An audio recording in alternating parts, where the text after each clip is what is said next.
Thank you. Sounds like you dropped something in the water. Where's my fishing pole?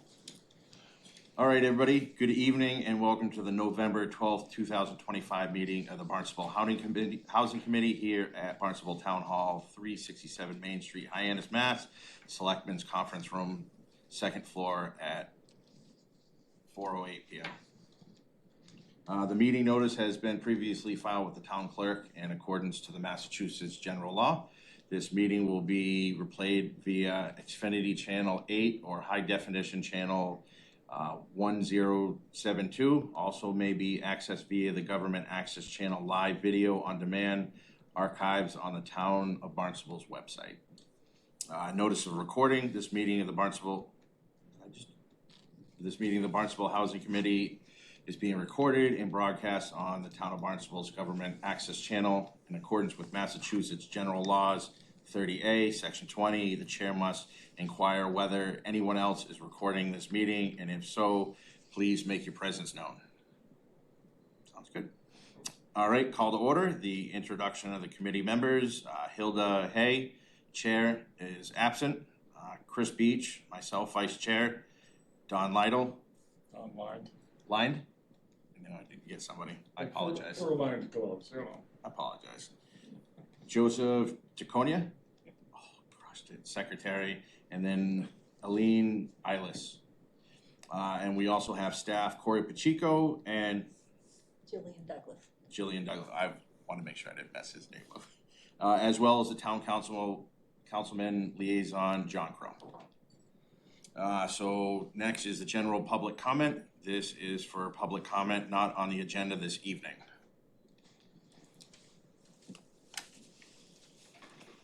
How you guys doing?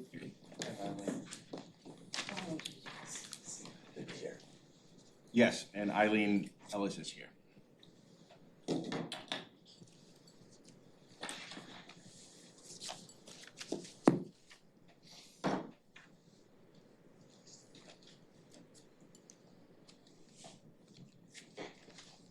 My name is Eric Schwab. I'm commissioner-elect for the Barnstable Housing Authority.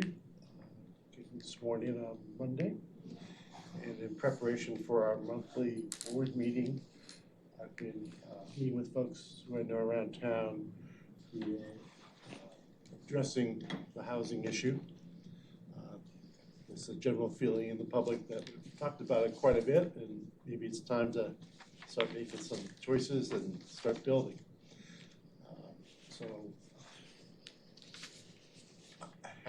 Several folks I've spoken to have helped select parcels which are outside of the village of Hyannis, which are suitable for development.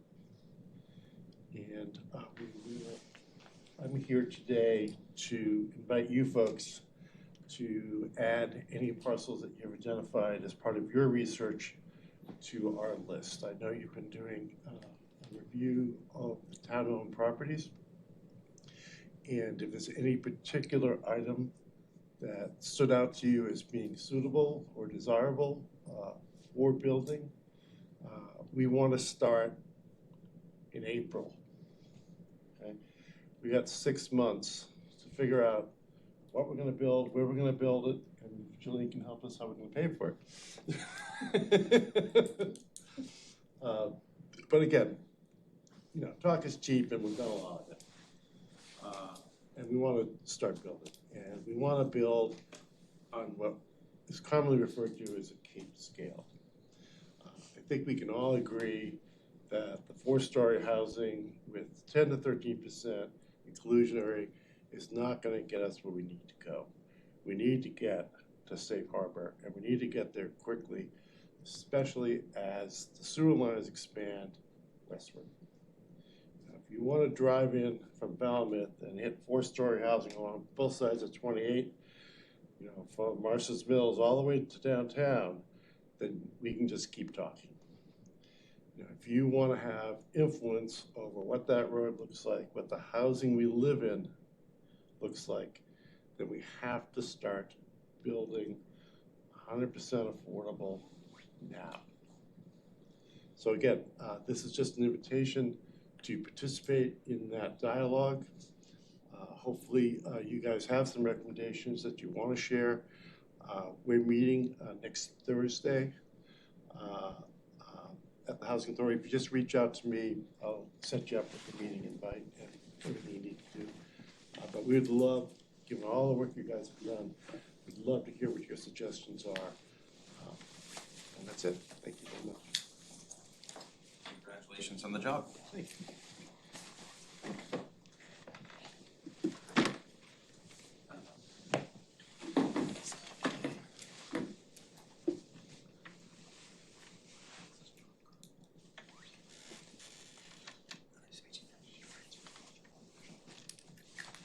Jake Dewey, resident Hyannis, landlord, developer, and sort of housing advocate in town.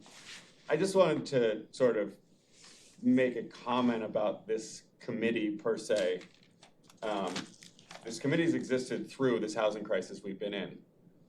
My understanding is the purpose and intent of this committee is to advise our town council on housing strategies, policies, and correct me if I'm wrong, but I have seen no recommendations come from this committee to our council. And so I would ask that the committee relook at their charge and really consider something you can work on that goes to council. You know, whether it's updating our inclusionary ordinance, something I've been pushing since I think we started in 2017. You know, focus on something, bring in the experts so that you guys can put together a policy that is, you know, has some backbone. You know, you talk to someone that is an expert in that field. You talk to someone that's an expert in economic development to impact how this is going to impact. So that our council has something that they can work with and potentially consider and vote on passing. So that's just my request. I would love to see something to try. It doesn't have to be perfect. Maybe it doesn't work. We have a town council form of government. We can make a change in a month's time, 2 weeks' time. We're not going to town meeting. So I would love to see something get worked on, and I would love to come in and be involved and let you know what I'm seeing out on the pavement out there. So, thank you guys. Thank you. I think we have made recommendations to the town council. I've been on the board there for 10 years. And if they didn't get to the council, I'm not sure, what happened. But we have made recommendations. Policy recommendation or recommending something that was brought in here to ask for positive support? Signed by the chairman of the board. I signed one whenever. I think Hilda signed one not too long ago. But it's a very tough thing to change government. We give them recommendations, and there's always the fly in the ointment. Well, you can't do this because it's zoning. You can't do this because it's state law. You can't do this because the county commissioners do this. But all we do is recommend. Nothing is perfect. None of the other committees really have even zoning.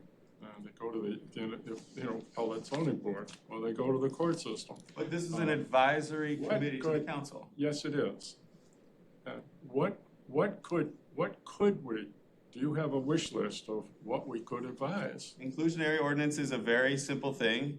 We talked about deed restriction light on making year-round deed restriction something we did townwide. We talked about a residential exemption for year-round rentals or affordable rentals in town, but it's never gone anywhere with this committee. You guys are the ones that should be workshopping this and presenting it to council. Taking a strategy like the ad hoc committee, yes, you guys grabbed some of their things and said these are good ideas to council, but that's not workshopping and creating a policy of, hey, this is something. You guys were not involved in the downtown zoning and what its impact was on housing.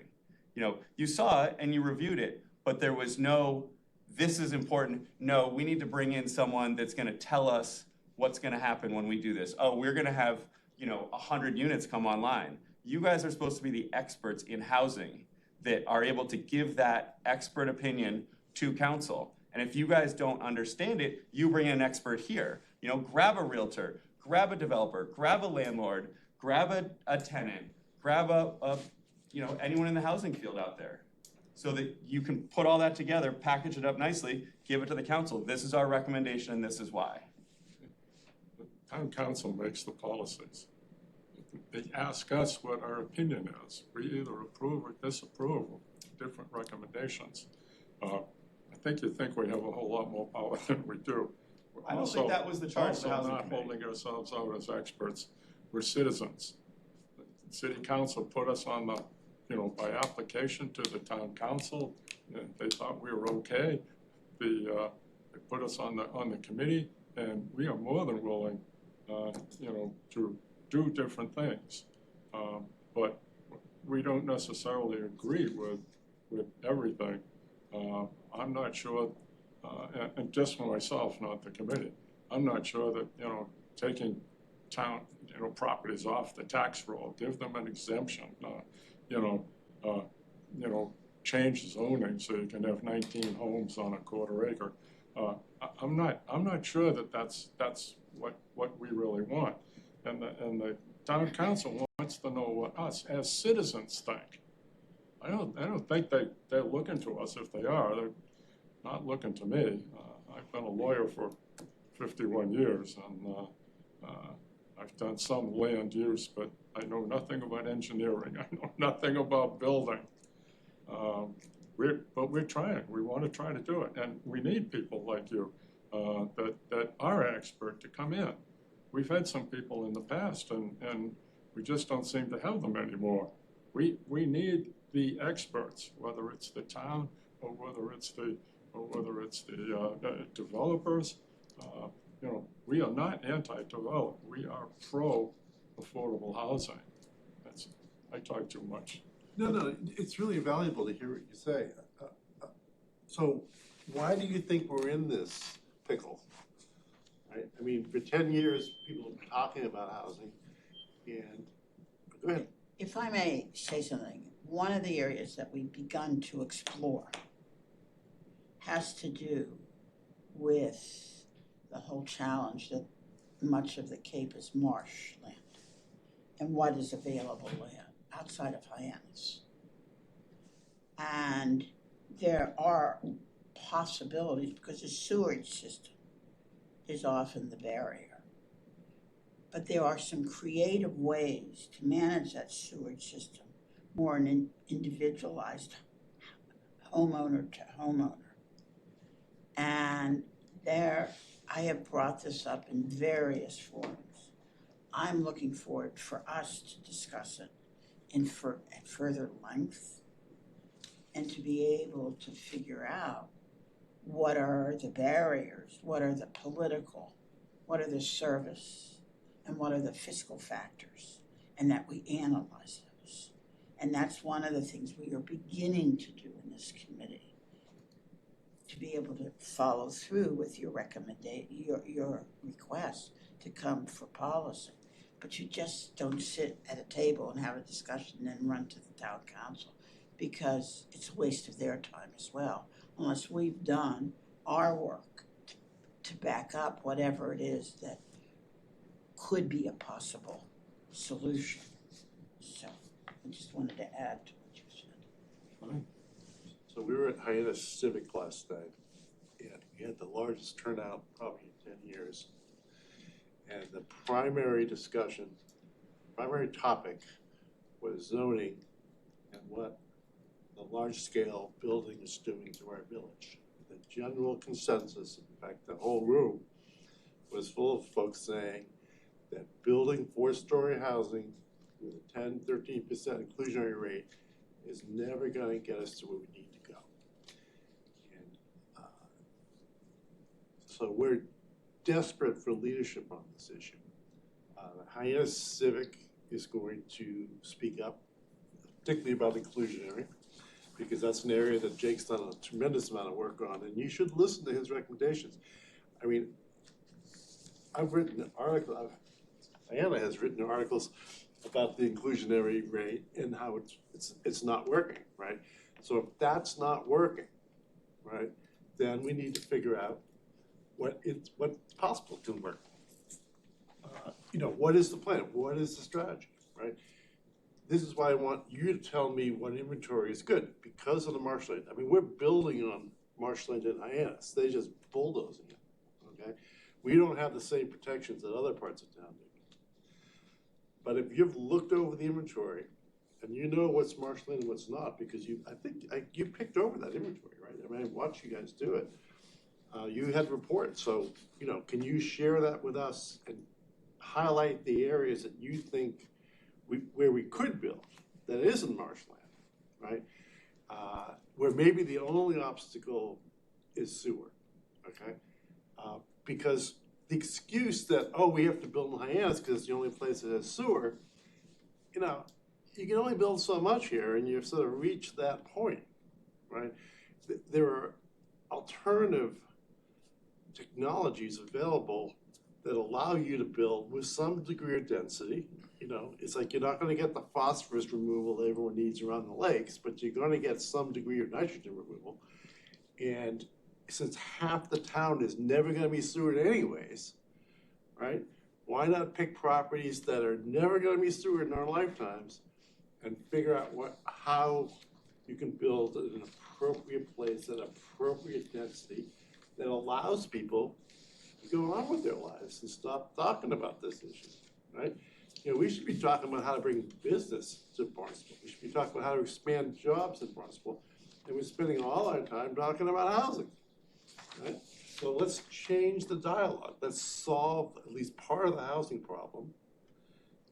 And so we can focus on the issues that will actually improve our quality of life here. So that's what we're recommending, and that's why we're here. We're here asking for your help. We're asking for your expertise. What have you learned over the last 10 years?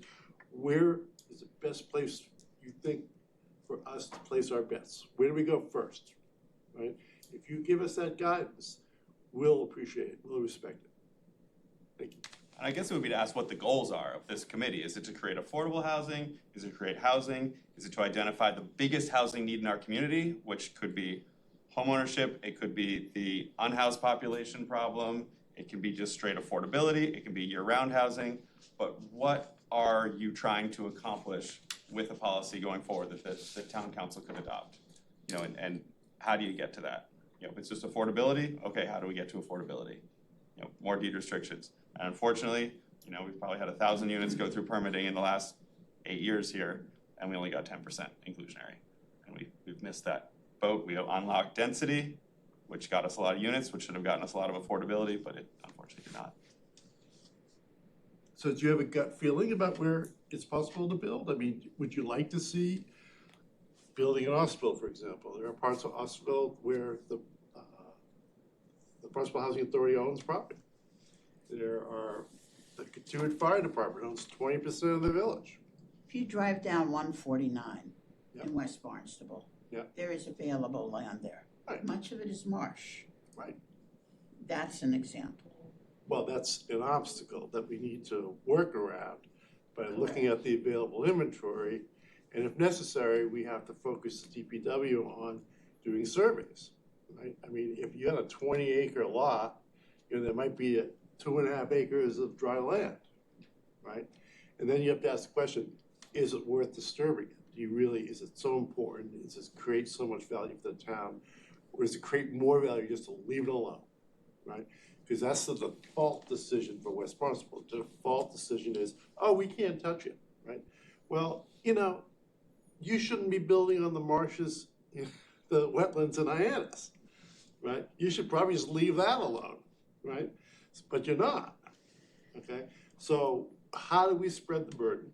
But more importantly, how do we spread the opportunity for folks who grew up in West Barnstable and grew up in Marshall's Mills to have generational housing? Maybe they're ready to let go of the big house, right? Maybe they want to move to a condo. And so why can't we create those opportunities? And it would seem to me that I would be in charge of this committee, but that's just my opinion. I think I heard, my batteries are failing. I think I heard you say, well, we can work around the marsh thing. We have to work 100% around it, not over it. It's nature's sponge. When we get the floods, and we're getting them, and it's going to get worse, I may, if I live so long, I may have waterfront property. I always say that, actually. Marston's Mills, but, you know, we really shouldn't be looking to fill in the marshes, or, you know, we can build over them somehow, put But that's houses your on. opinion, and that's your opinion. No. Hear me out, please. Okay, go ahead. What I'm saying is that if there's a marsh issue, and if you just go to residents and say, we want to build here, they're going to say no.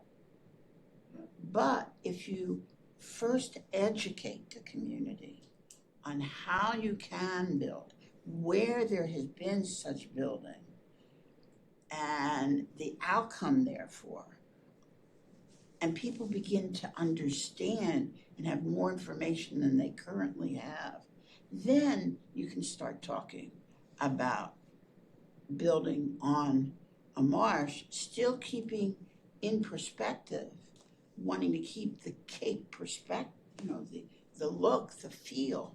But there is so much land that goes untouched because that barrier is put up without community education on what else can be done. And that's part of what we're beginning to talk about as well. Great. We can't just build our way out of this. We have to look at our existing housing stock and figure out how we control a little bit of what is happening with it and what can be repurposed. We cannot, there's no way we can build our way out of this. We will just destroy all of Cape Cod. Everyone's talking about it. So we have to look at policy that preserves existing housing and is purposed intentionally of how our local economy needs it to be repurposed. You know, that's where year-round deed restrictions, I think, are something that you guys really should do a deep dive into and consider that as a recommendation. You know, put a deed restriction on a property, the town pays for it, and it is a year-round deed restriction. Let the market decide what the value of that is, but it's someone that has to live and work in this community, and that can determine what the value of that property is. You really have to look at, you know, how we keep a house going on the market going straight to a second homeowner. You've got to look at a way, how can we put that into the hands of a family that maybe was renting in these new apartments for 2 years, but they're able to make a transition into homeownership. So otherwise the fabric of our community is going to fall apart. We have to have homeownership opportunities for people who live and work here. I think it's wonderful to have a developer here, and I know you're very busy, but I'd like to give you another task, if possible, for December, January. I'd like to see, you know, point by point by point, what you think might help. What could we do? I mean, you are the experts. We're not the experts. We're, you know, we advise the town council. The town council doesn't know about building either, unless some of them are on the, you know, are the developers too. We need the input, and we'll evaluate it. And we might like it, we might not like it. But if you could put a wish list, you know, in the Army, they used to have, you know, you had a list of things you could do, subject to funding. And then when the funds come in, you can go down the list and take the most important ones. I'd like to, if you had 10 or 20 things, we would be glad to get the input and go over it. And the Growth Management Office can help us out. We'd have something, we tend to talk around things and instead of discrete, here's something that we can do, here's something we can do. And then what are the pros and cons? I don't say that, you know, we'd love everything, but we do need building. We need building. Have you guys gone over the housing production plan in detail? Is that something you've looked at? The housing production plan. Have you looked at that in detail? Yeah, well, 50 pages of it or whatever, yes. Is there any part of it that, is that a starting point for a discussion? I mean, that was approved by the council, it was voted on. It is, and I'm probably too critical, but it isn't hard hitting. It isn't, you know, and you used to say, you know, don't start up front with what you want and then go on.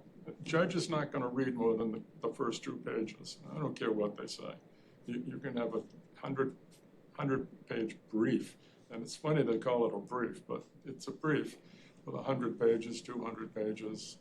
But you put it right up front. I found the report, very interesting. But I would rather say, bang, bang, bang. Here's the problem. Here's this problem. Here's this problem. Here's this problem. Then, what are the solutions to problem number 3? What are the solutions to problem number 5? So We got something really, really good to discuss, and if we had some input from the developers, that's wonderful. We're not building anything. And the town council's not building anything. We need the experts, we need that. What do you think, Corey? I'm here to help you guys. I don't make the decisions. I help you guys. If there's an issue you want to pursue, I'm here to help you find that information. Okay. It has to come from the committee. It doesn't come from me. The committee needs to be educated. Well, let me make some just suggestions, okay? You can take them for what they are. We keep spinning, we're just spinning in circles. I mean, the housing production plan was just the biggest circle of all, right? It started in 2018 and got published in, 25, okay? And it had no data, from reading that report, one would think that Barnstable High School does not teach math, right? I mean, there was nothing, there was not even a firm number, like what is the number we have to hit in order to solve the problem, right? Is that 700 units to get to safe harbor? Is it 1385? Is it something else, right? I don't want to cast aspersions on the planning department while they're here, but you go to Jim Kupfer and you ask him, well, how much are you trying to build, right? In Hyannis, and he'll, in the past, he said, maybe not say it now, but in the past, he said as much as possible. Okay, so we're at as much as possible. Okay, but we still don't have a number. Like, so what is the data? So one thing you could ask for that people might scramble for at your request is what's the number, right? The number I use, I think as a rock bottom minimum, is I really think we have to get safe harbor. We have to stop pretending it doesn't matter, right? It does matter because it will stop developments like Great Marsh, and people are upset about Great Marsh. They haven't even presented their application, and people are upset about it, right? There's another project now that we hear about that's coming in, behind Centerville Mall, right? That's going to be twice as big as Great Marsh, right? And people don't like it. They're not happy about it, right? And the only way to stop those large developments is to get to safe harbor. And the only way to get to safe harbor without community opposition is building small lots, right? High density, cluster systems. We have the technology. We're just not putting our foot down and saying, go, do it. Right? But the small lots are uneconomical for the developers because you have the engineering, the legal, the zoning. If you put 4 units up, then, the costs are not that much cheaper for doing on a really small lot. We're going to prove you wrong at the Barnstable Housing Authority, okay? Because you can build economically with community support. Shepley was up there, pitching Wilkins too as being God's gift to affordability. Well, if he really cares about affordability, then he can sell us lumber 10% over cost. If Rydell wants affordable housing in Osterville, he can do plumbing at 15% over cost, right? We as a community have a strong business. You're shaking your hands. You're next, don't worry. We can do an old-fashioned barn raising. We can build housing at or slightly above cost as a community. This is the third largest economic cluster in the state of Massachusetts. Right? Pretty much everything it is, believe it or not. It's how the metrics is. I mean, it's a lot smaller than the Quincy, Boston area, but it's still the third largest economic area in the state of Massachusetts. And if we can't figure out how to lower the cost of building 25%, then we're not trying. But someone has to try. You're up. Go ahead. Only the builders and developers know what the costs are. I'm just gonna say something. If I stand back, and I'm new on the committee, I'm not new regarding housing. My own background, I was Commissioner of Mental Health for Massachusetts. I closed facilities, kicked in the gut because of the difficulty as such, but residential was a key piece. And if any of those individuals moving from state facilities became homeless, the blame was in my seat. So we worked really hard, and everyone who was discharged was appropriately housed. And we got up in a year and a half, 1,600 units of housing. How? We just didn't do it. We planned it, and we did it intensively. And as I've listened, therefore, to bring it back to the discussion here, that there is some semblance of a plan, but the plan lacks data. And if you don't have data, the plan is worthless. So therefore, what you have is a whole lot of reactivity and anger. And maybe some people pleased, but more anger. And so this has been helpful because it goes back to how do we get a plan? How do we ensure that there is data? How do you ensure community input?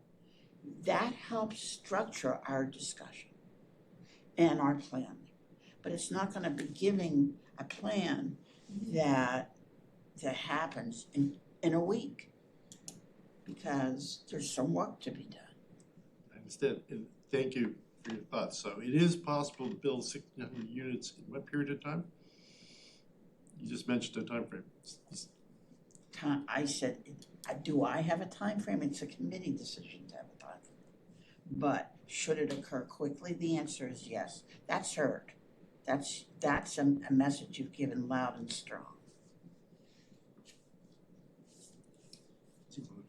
No, I just thought you were asking about the past, your experience in the past. How long did it take you to build? Was that what you were asking? Yeah. We didn't necessarily build. We found the housing. Found the housing, procured housing. We took housing that was there and expanded upon it, as what is also recommended, and then we also built. Mm-hmm. But this was over about a 5-year period. So 1,600 units over a 5-year period. But we got 1,600 within 18 months. But of that 1,600, the majority was going back to individuals who had housing and work with them to expand the number of beds legally that they could do. And that's how that primarily evolved.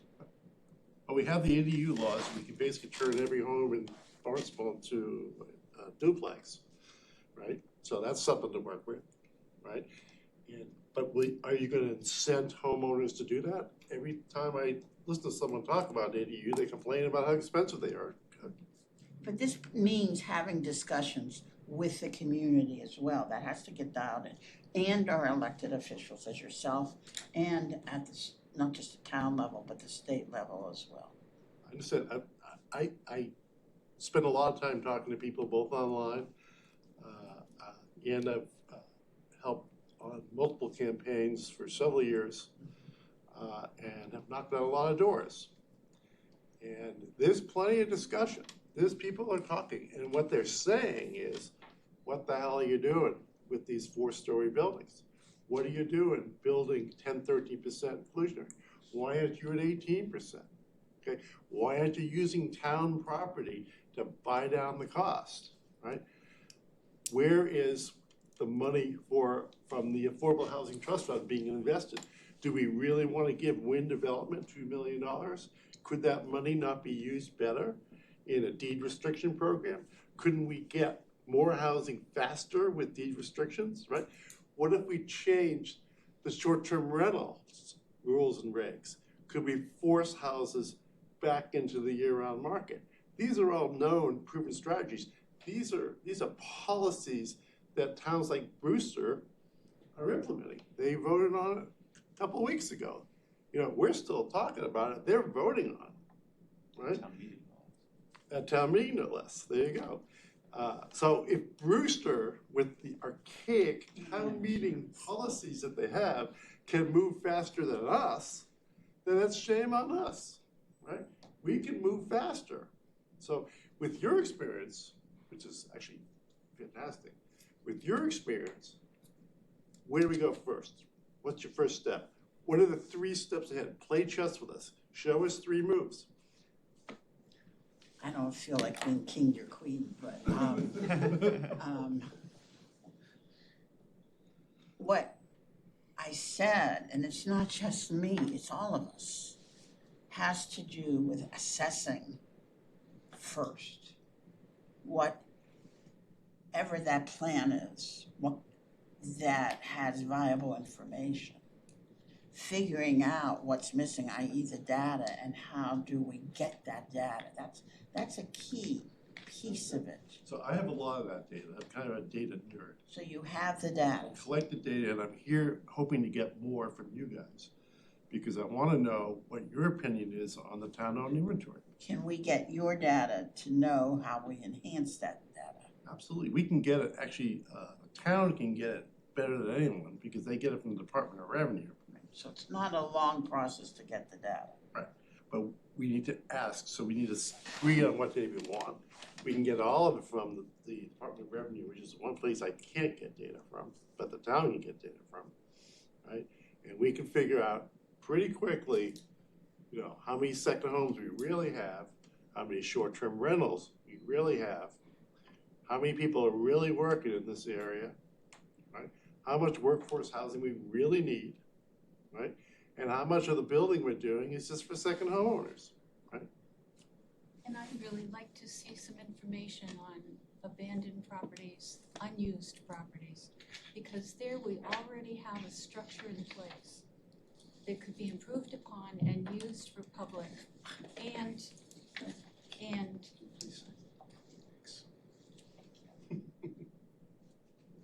it would solve multiple problems with one stroke, because that is often used for illicit action. It's often used for homeless housing. I'm glad you raised that, because That's what I'd when it really like to see represents- numbers on, data on, because that could be put into the mix. absolutely. And that seems to me would be faster and more economical than going to building new housing of any kind. So I'm just curious, what are the numbers on that? I'm glad you said it, because there is abandoned housing. I mean, if you go through West Barnstable as an example, just on Thank you. 149, Yes. there's at least 2 to 3 units right before you get to 6A. Abandoned housing.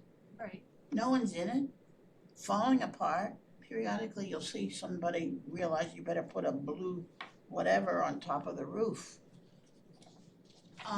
Windows broken, kids are in it. The tax delinquencies is another data set we need to get our hands on. Because my understanding is that there are numerous properties that are more than 10 years behind, that are just being neglected, and could be taken. So again, if you're saying the first step is data, which you seem to be, then let's ask the planning department. We have 2 representatives here. Say, look, we need the data set that tells us how much housing we really need to build and what are our available choices. Where can we build if we want to that isn't a marsh, right? And with those 2 pieces of information, right, we can start making decisions on strategy. Okay, what is the best strategy for working in an urban area to encourage conversions, right? You've got, the old Cantina building up there on 28. I mean, it's a nice, pretty good sized lot. That was a very successful business that is no more, right? What can we do with that building? Can we put, what can we put there instead of putting it, on the wetlands on North Street? I guess I would just push back. I think it should be a combination. Where can we build and where can we not build? Where can we build where there's no marsh? Where can we build where there is marsh? And don't discount. If you keep discounting the marsh, then you're discounting opportunity. You have to be careful how you build them on the marsh. You have to be careful not to undo the beauty of it. And and the woodland, etc. But there's ways to work around it. So we also have to look into where else has that occurred in the US that we can learn from. So it's the data, it's learning where, with marsh, without marsh. We're not the only area that has a marsh challenge. And it's that. We also have to talk about what we're gonna build. You know, you can find the availability of the lots, but we have a history in this town now of people opposing almost everything that anybody proposes to build on one ground or another. And hi, Eric. So, And yes, we can talk about the Marston's Mills school site. well, this. And there were a number of there were a number of proposals for what to do there. And you pretty much opposed every one of those proposals. Well, let me clarify that, because you've stated that often. I've opposed inappropriate buildings. In your opinion. In my opinion, I opposed 307 Main. I helped neighbors oppose the building on the school property because the designs were crap. It was really ill In your opinion. In my opinion, yeah, I'm allowed to have an opinion. You oppose my 100% affordable project. Just saying. No, I opposed the setbacks. I didn't oppose the project. I opposed the setback from 28, which was insufficient. It could easily have been rectified. I opposed turning the whole area into a multifamily overlay district, which included, paving over the poor retired teacher's backyard. But the community was willing, or some of the members of that community were willing to have housing if there was also a recreational area for the youth. And that was a big issue. And then did you give all the land up for tennis courts and You don't want et tennis cetera? courts. Or is there a way, because it's a huge piece of ground? So I've found, just doing research around the area, talking to the residents, compromises that might not get you to the density of school property, but it will begin the process of working around that property. So again, how much housing you need, they need generational housing in Marston's Mills. You got Excuse older me. couples. Sorry, we have to move on for I today. have to take off 5. Can I say one comment sort of unrelated to this? Absolutely. As ZBA chair, we have this 40B coming forward. I'm gonna rely on you guys to help give us a recommendation in that project, because I think it's really important that other committees in the town weigh in, whether it's coming from a, environmental side, a housing side, but I hope you guys will become involved in that and weigh in and help guide us, because you guys are sort of the housing side. I didn't mean to cut anybody No, off. I feel that. No, we have to bail out at 5:30 today Project. because Yeah, somebody very else is much. using the room. January 14th, I think. Thank you. Thank you guys, sorry, thank you guys for your time and service. Thanks, Jake.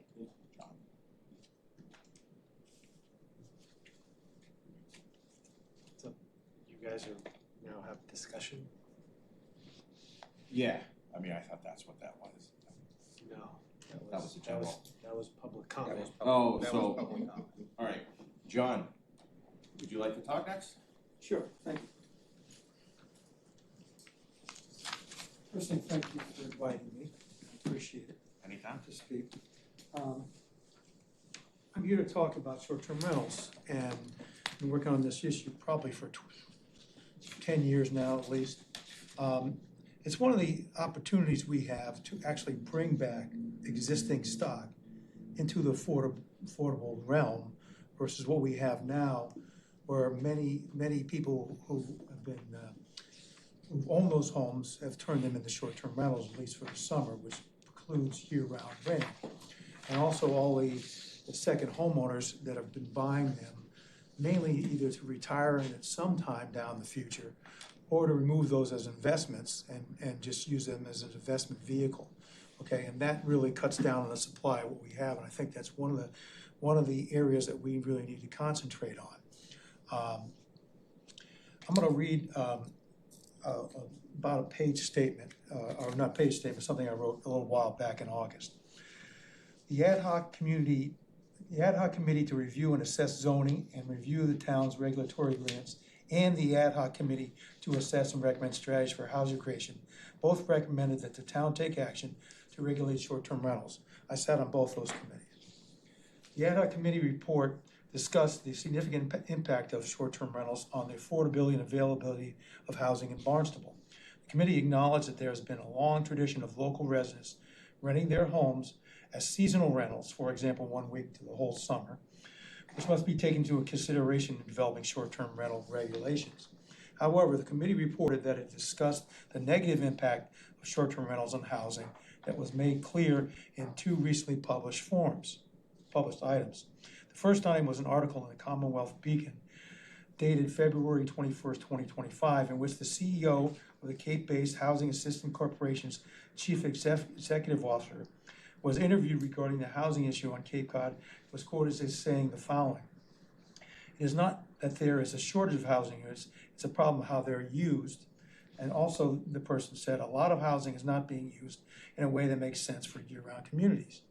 The second item was Governor Maura Healey's A Home for Everyone, a comprehensive housing plan for Massachusetts from 2025 to 2029, dated February 6, 2025. On pages 12, 20, and 29, respectively, the governor's plan states the following: statewide, 3.6% of homes are used as seasonal residence for short-term rental. On Cape Cod, that figure is 36%. In the Berkshires, it's 13%. On Nantucket and Martha's Vineyard, it's close to or over 60%. This means that a substantial share of the housing stock in these regions isn't available to year-round residents at any income. Another statement that was made during that report is that an estimated 9,000 homes were converted to seasonal homes for short-term rentals between 2010 and 2020 and are no longer available to year-round residents in those communities. The availability of modestly priced homes and apartments is dwindling as they are acquired and upscaled by investors who sell or rent at a much higher price point. The last point that was made from Governor Healey's study was every home lost to natural hazards, seasonal use, short-term rental, or disrepair further depletes our supply and worsens the shortage. The loss of existing homes, especially affordable ones, is disruptive to communities. Cities and towns across the U.S. and internationally include seasonal and tourism-based communities like the Cape and Islands have acted to protect housing inventory and prioritize existing housing stock for residents and to maintain the quality of life and feeling of community in our town. These are summarized in a document distributed to the Ad Hoc Housing Committee in March 2025.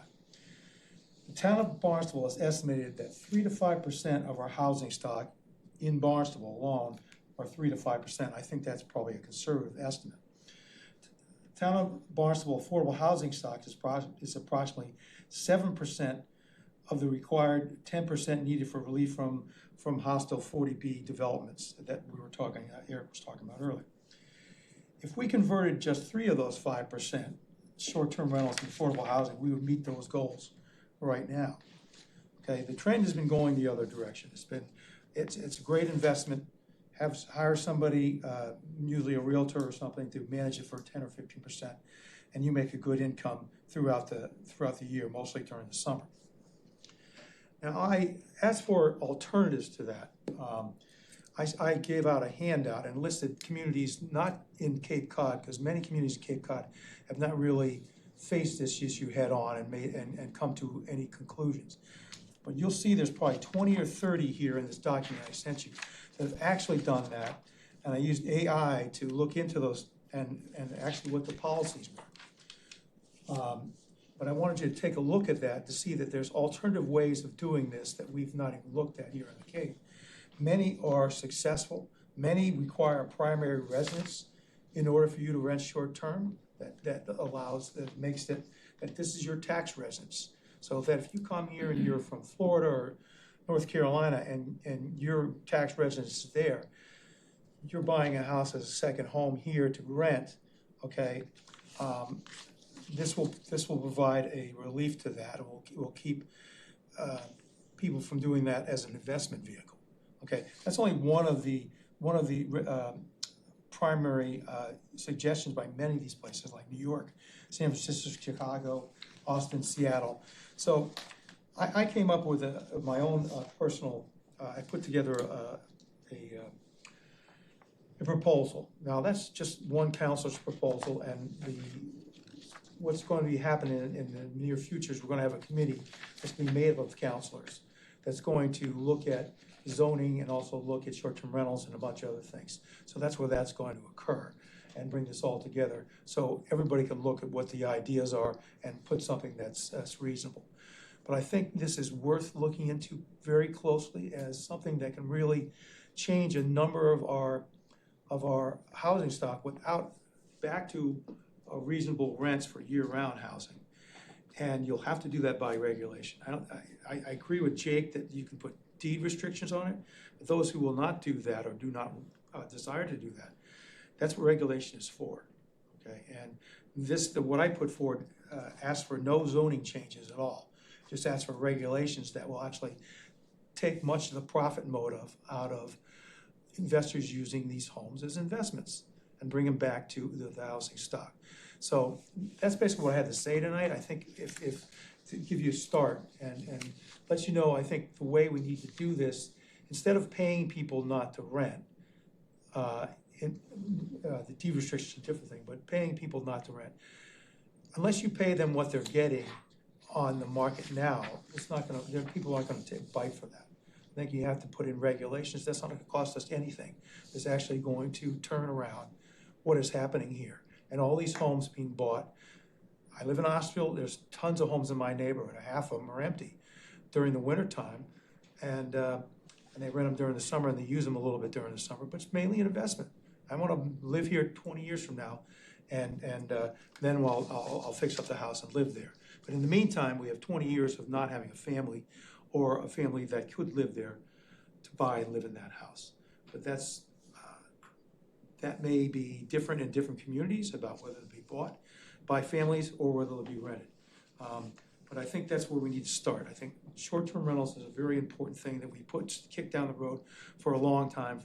Many people have issues against it. Obviously, the realtors have, it's a money-making operation for them.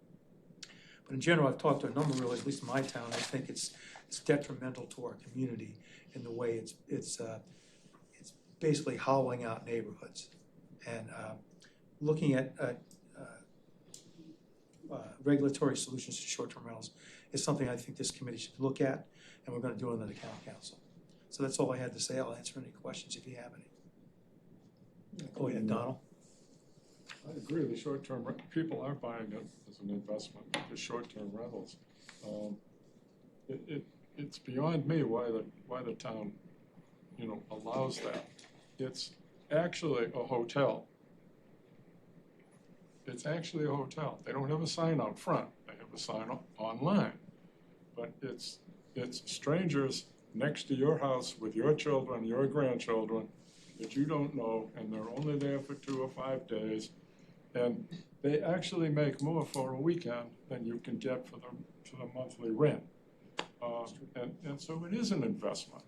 But every one, and everyone says, well, there's not that many, but every one is another family that can't use that, as a full-time, year-round house. And they're talking about, well, we can make money because we're going to tax the short-term rentals. Money shouldn't be involved in it. You're going to have housing for our residents or not. That's the issue. And I don't know what the answer is. That it is a severe problem. The other thing is about the seasonal. I've got a little cottage in Buzzards Bay. No, it's not in the bay, it's in the village. But the kids grew up there, the grandkids grew up there, and I intend to keep it. And it bothers me that I can't give that to a family, even for the school year, because everybody says, oh, you can't just do it for 8 or 9 months. From my perspective, I'd like to see a family that had the kids They knew where they were going, they knew where the bus stop was, the entire school year, they knew, are you going home today? Yeah, I'm going to the same home. But it does lead to the other, what is the problem? What do they do June, July, and August? You know, and I would have an answer for that. But, and you can't, I've advised people don't even do it for the 8 months, because I know how summary process works. And nothing summary about the eviction process. 30-year thing, 30-day letter, rip it up, judgment, rip it up. Then you've got to get a truck and the sheriff's and it's all at your cost. Well, they're not paying rent.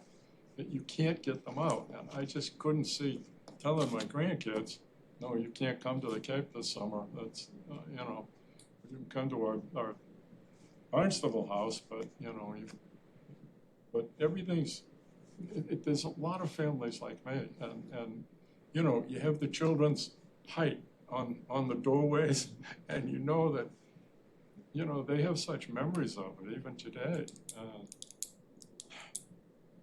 There's got to be some way to have, and it's way above our pay grade. But if the state legislature would ever change the rental rules, you know,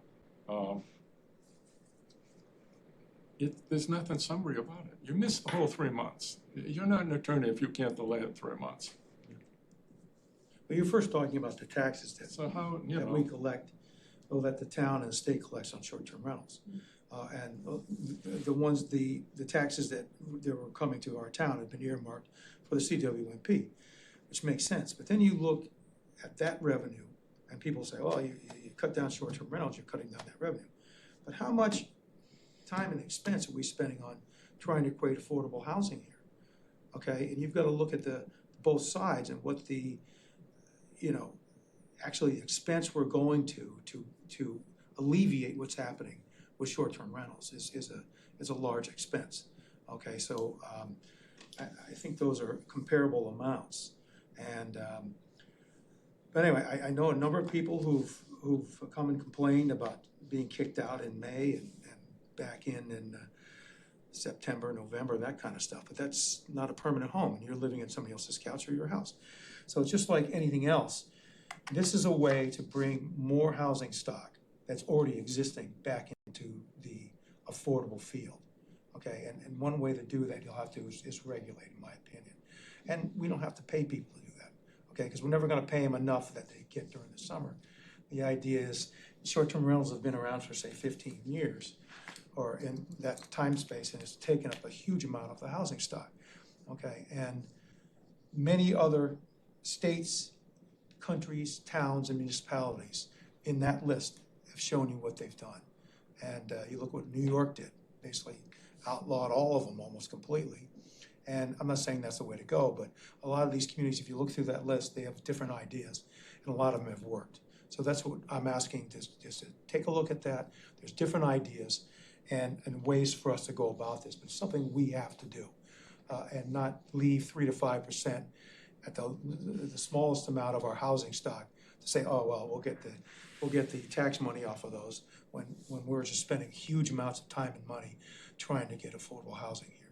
So I think that's one way to do it. Thank you very much, John. I'll let you go. All right, next, we have updates from Planning and Development Department. You guys are supposed to talk about the transfer fee as well, the two recommendations. And we still have, oh my God, I'm way behind. From the subcommittee, the short-term rentals, you have. Yeah, it no, in your but who packet. talks about that? Just us? You guys, you're the committee, yes, the housing committee. Will we have time to do that, plus the planning? It's not a hard, 5:30 is not a hard out, somebody's gonna be here at 6, but we should Oh, start. I'm sorry, winding I was down looking at the meeting. 5:30, it's the hard out, so I'm sorry, I apologize. The people for the next meeting will start showing up at 5:30. Right, so let's, consider winding down around 5:30. Okay, that's excellent. But the intent was for you to review the recommendations from the subcommittee. Okay. At least the two, the transfer, and John spoke to short-term rental. You guys Okay. have to look into what information we provided you and Mhm. you know, come back with your ideas and maybe draft a letter to town council or to the new zoning subcommittee to Okay. you know, what you guys would like to see if they do decide to do a short-term rental regulation. What would you like to see in that regulation? So, but yeah, I mean, Anybody have any ideas on have a that? discussion. Yeah, So- okay. So the short-term rental, information that you circulated before the meeting is different than what John just provided to us. Yeah, I mean, his list is of what other communities are doing nationally and globally. Okay.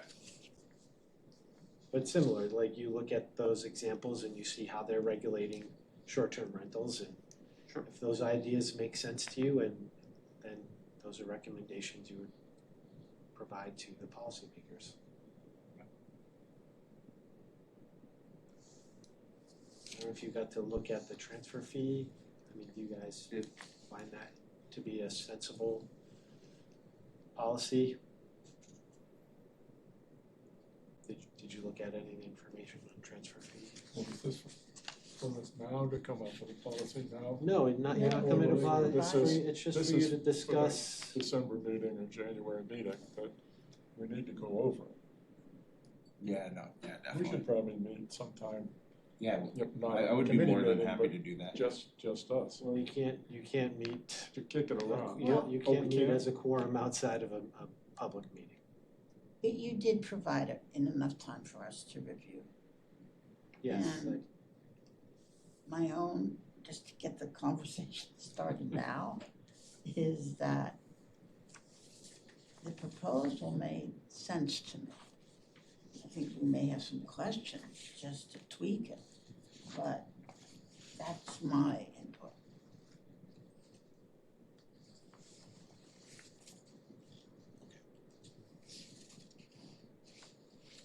Anyone else?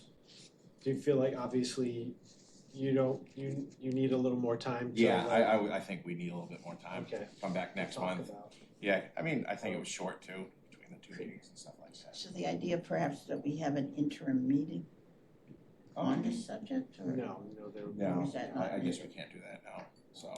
We can't, okay, legally. So how about we go over I those think it's next, the ethics, the so, rules that so you next wanna month, we come discuss back with anything outside. ideas on each thing. I think that would be better. So You know what I our mean? December meeting. Yeah, the December meeting, yeah, we should do that then, just I'll come in with some bullet points and have discussions about it, so. We're not even supposed to discuss things or email or anything else. The rules are the Open rules. meeting law, yes. I mean, well, it might, you guys are a committee, you don't make any regulatory decisions, but I mean, That would seem to me to be an exemption from the Can harsh, you- strict. By law, can you say, request a committee to break off, that we then give a report to everybody prior to the meeting? I think you can form a working group Yeah, potentially. Yes. so that could Yeah. happen. Yeah. So we could Yeah. still do that. And I Yes, think that's Thank you. okay if it's to everyone, Yeah. not just to two people or. correct, yeah. I mean, there's only 5 of us on the committee, so. Yeah, maybe we could. I mean, can't we use the meetings that we have as workshops to go through this stuff? Exactly. I mean, That's what today's discussion yeah, is supposed to I be mean, about. outside of public comment, I mean, it's basically workshopping time, for us. That's So- what the discussion portion of the night is, for you guys to talk about the issues. Okay, so. So is it clear that we could discuss as long as it was not a couple of people and not the whole committee? If the whole committee was on an email, is that a violation of the, Yes. of course it is. Okay, so, I can share with, I've shared with you before, open meeting law. We're a small enough group that we can make it work. yeah, I think we should add those to the next meeting. Yeah, Start well- first with that, so Yeah. we can focus on Put that. that number I one. guess the conversations, the general public, it went longer than I thought. Didn't know I was supposed to reel it in. So now everything else is a little bit short, so I'll know next So time, for the next agenda, we can Talk about those two things. With potential working group, I'll see the feasibility of it and Yes. then, outside of the. Well, possible, just come to a recommendation. Sure. Okay. Can we also add to the December discussion, the statistic, that where have whatever data, get it to us beforehand on what has already been analyzed about housing need in the current location. And desirably, what housing currently exists on Marsh and off Marsh. I think that might be kind of quick, right? A month to get that info? Yeah, that And if would, not, sounds but at quick. least get it going. Yeah, If not get it going. December, we have further discussion in our Yeah. December meeting and make it happen in January. Yeah, no, it sounds like it happens, but it'll probably take more than 4 weeks or whatever.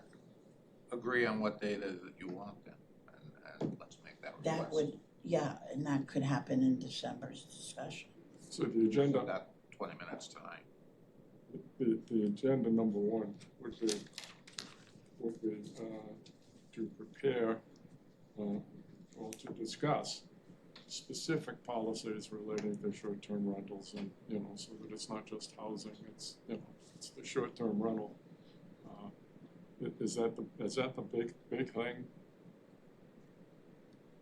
I think it's for you to decide what issues you want to discuss during a meeting. And then we help put that into play. We set the agenda. You guys guide the discussion. But we've provided the local comprehensive plan and the HPP for you guys to review. And those are the kind of the guiding documents, the plan that the town has, especially on the housing section. December, and if there's any other document or data that we need, we'll inform Or we you could at that get time. whatever we can get. When is Then our we'll start December? from there. We don't need all of it at the same, just, a start so we can start analyzing it, Because that would be unfair to anybody to say, hey, we want all this at one time. So it'd be nice, but it's probably not gonna happen, so. Yeah, so we'll get what we can for next month, and then we will talk about those two issues, the transfer fee and regulating short-term rentals, first thing next time. Excellent. And Does our that sound good? meeting is when in December? Oh, we haven't got to that part yet. Well, it would fall on Christmas Day, so I'm in. obviously that's not I can be going to there. happen. I'll be there. So. Yeah, so we can work on that after. Do we wanna do updates now? Am I on track now? We're done with the discussion? That's up to you guys. Okay, that's what we're gonna do. So now we're gonna do updates from planning and development department. Either Corey or Jillian. I'll just start, I don't have an update because it was such a short period between our last meeting. But, Okay. I did want to say that if the committee wanted to see a sample deed restriction, because I know that is the tool with which we control affordability. It's a deed restriction that goes on the property. I can try to bring you an example of that. Oh, that would be great. So then is the deed, I'd like to see it, that'd be great. But are they in perpetuity, or is it like a lot of deed restrictions, 30 years, and then, somebody gets a lottery ticket? So the trust, which is what I'm here from, Right. is because we're using Community Preservation Act funds, because the origin of those funds is the Community Preservation Act, we are restricted to having perpetual deed restrictions. So we can't fund shorter term unless it's through a state program that the trust has approved. And right now, Commonwealth Builder is another thing. So we're in the process of looking at that as a separate type of deed restriction, because those are ownership units that have a percent. And is the transfer tax still 2%, or is it expected to go up, or do you know what the board might? All I can say is currently, we do not have a transfer tax that's being applied. Well, the CPA funds are in essence, a transfer tax, because it's the sales price times 2% is a lot of money, then it goes into the the CPA funds, then the housing is a 10% of that or something. But picking up on that question, one of the things that the document you provided talked about was the realtors being a barrier to the transfer fee. Is that an individual group of realtors, or have all realtors been brought together? And that was not clear. The Cayman Islands Realtors, is that what you're? I mean, potentially, I mean.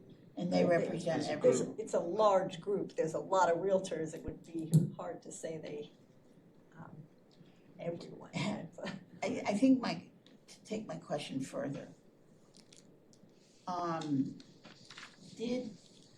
who presented this whole plan to them? Or did they read it and then vote on it without any other personal interaction? You mean the realtors? The answer to that. I mean, I think it's public record, isn't it? It's been discussed openly. So there is special legislation, so the special legislation that has been proposed to date, I'm assuming they analyzed that and made their own comments. But did anyone ever go, hear their comments, and be able to have some discussion, or a smaller group? Because when you're looking to get change, if they're just reading documents, they have their reaction, and then they come up with their outcome. And if we buy it 100%, I would push back. It doesn't mean that the outcome might still be the same, but when you go and you talk about, this is a housing issue, and yes, there's a financial challenge here, and your income is affected, etc. And you put the realities out, but there's also a reality that you need doctors and you need teachers, and that's what the problem is in this community. And how do we all come together and maybe make some changes to address the real issues? That's, long story short, my question. So one of the things I would be hoping for the December meeting is not just by a decision, hook, line, and sinker, but what can we do to kind of push back or see what's a gap to fill in?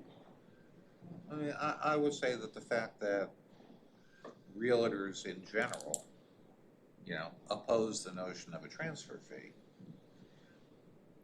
it's just a data point, right? What are you gonna do if the transfer fee doesn't go through and there's still a financial challenge? Still makes housing more expensive for the person buying. Or selling, depending on how you structure the transfer fee. Yeah. But,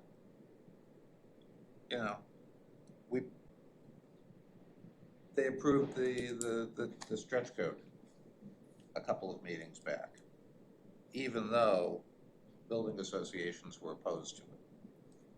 All right, because there is some additional cost associated with it. It doesn't mean you can't do it. Right? It just needs to be one of the things that you take into consideration. Or is there a way you can mitigate the impact? Or you just don't care. But it's just a point of data and evaluating, what's the pros and cons? What's the benefit of the transfer? Sorry, Corey, do you have anything? Just the stuff you sent us. So we're talking about the updates now. So the transfer fee was supposed to be the discussion before. So Jillian was just talking. But do you have anything you want to finish up? I have nothing else. Oh, I thought she was done, I'm sorry. Yes, I am. Yeah, so I thought we were talking about that next month. I thought that was on the agenda for next month. Yeah, transfer fees will. Yeah, we were gonna, Be number one on your recommendation. so, okay, so you guys don't have anything, so we're talking about future topics for next month. It was those two things and whatever. I don't have anything for local action unit applications. None came in since last meeting. Okay. list of town-owned parcels. We're still working with asset management to kind of finalize that list. And obviously, Do we have a future time frame topics on for that? housing committee agenda. Excuse me? Do we have a time frame on No. parcel The analysis? person that was working on it has left the position, so it's slowed up the process considerably. Does anybody want to add anything for next month?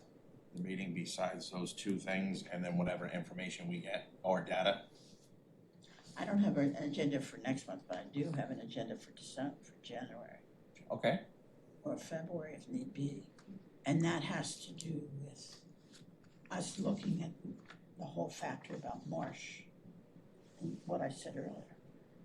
You know, the statistics and marsh and non-marsh use.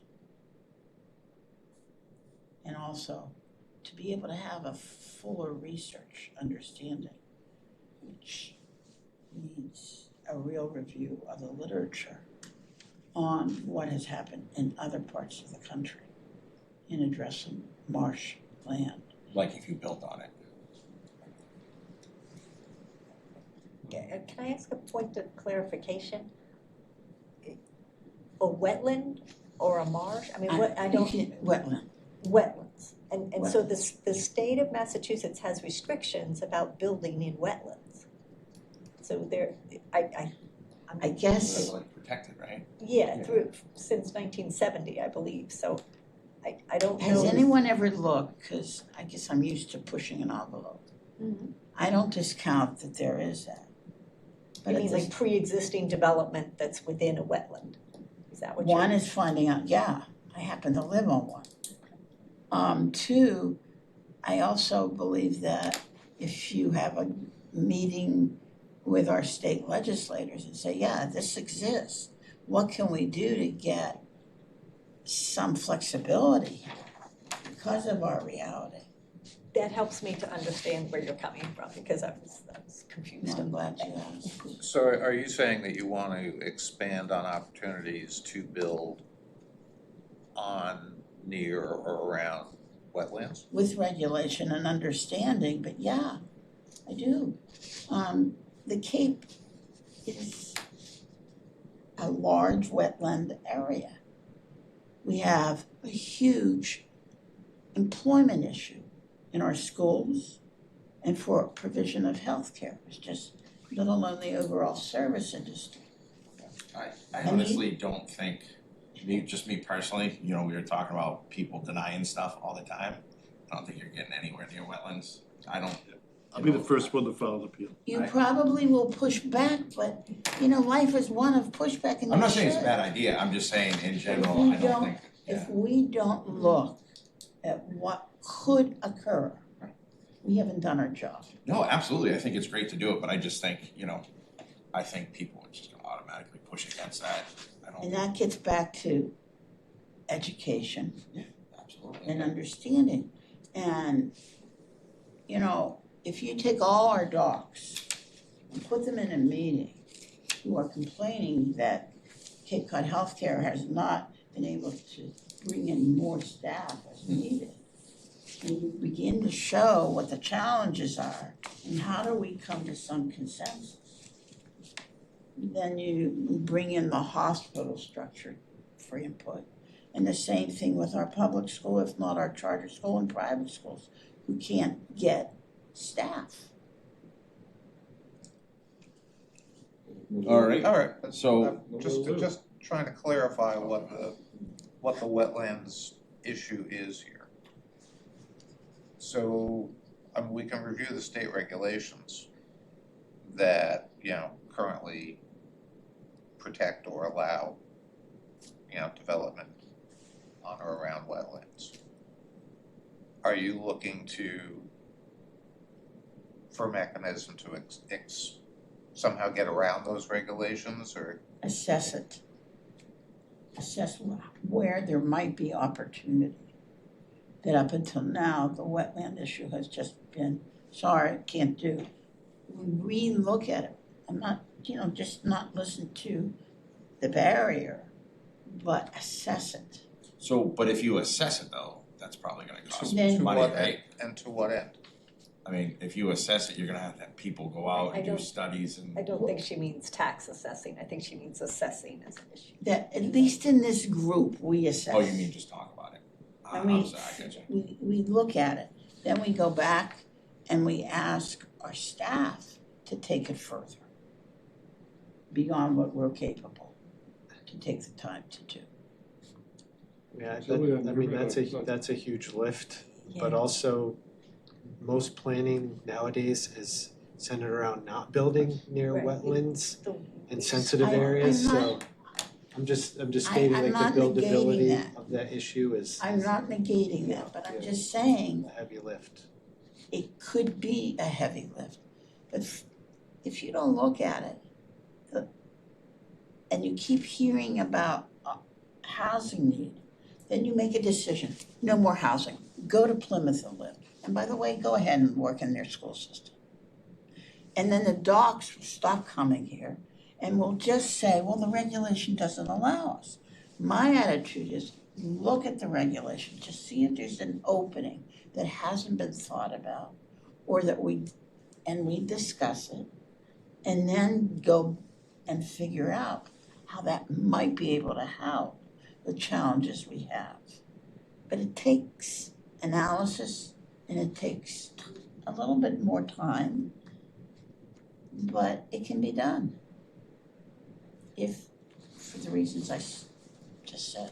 Julian, you made a distinction between wetlands and marshland.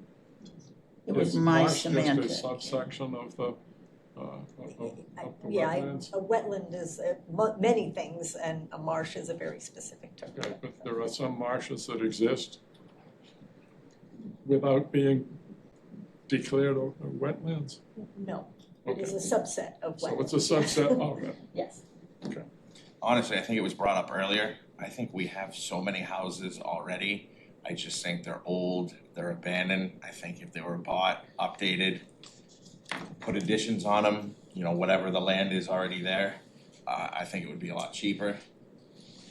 I personally think that would be a much better idea instead of just, you know, developing, you know, cause you gotta buy the land, you do all these, but you already have the land, you already have the house. You know, some of these houses are old, you know, like actually fix them up and update them to 2025. You know, not throw paint on it and say, hey, this is 2000, you know, brand new place, you know what I mean? But there's so many houses around, apartment buildings, but I think personally, it would be cheaper, but, alright. So approval of minutes for last month, October, there was no minutes, so next is So moved. Approval of the October minutes? No, there are no minutes. there are no minutes, they'll be available for next meeting. Yeah, so, There were none. yeah, no, there was not, they didn't have enough time. Cross that off the agenda. So the next committee meeting date, what do we got? Again, you call me, I'll be there, I don't personally, it doesn't, I mean, I'd I have may to, be busy on Christmas. I don't think we're done, I'll meet you here. Well, I got all those presents to deliver, you know. Grandkids and friends.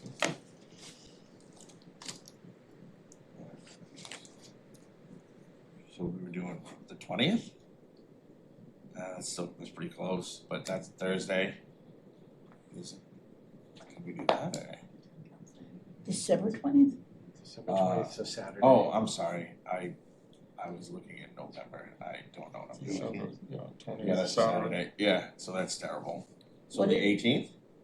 It depends, That's a the Thursday.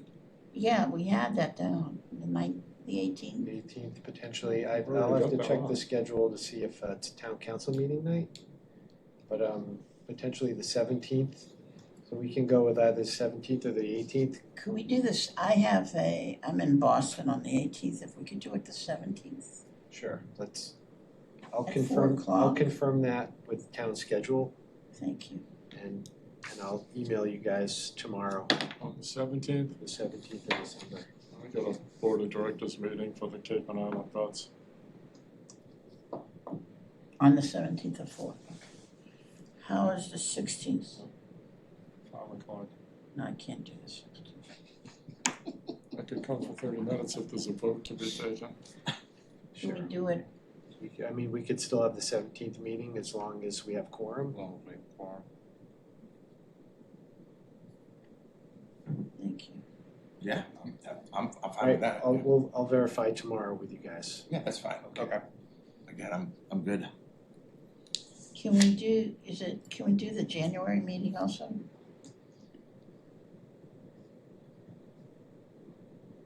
We could schedule that for the 29th. We were working on the last week of each month for a meeting on Thursday, so that would be January 29th.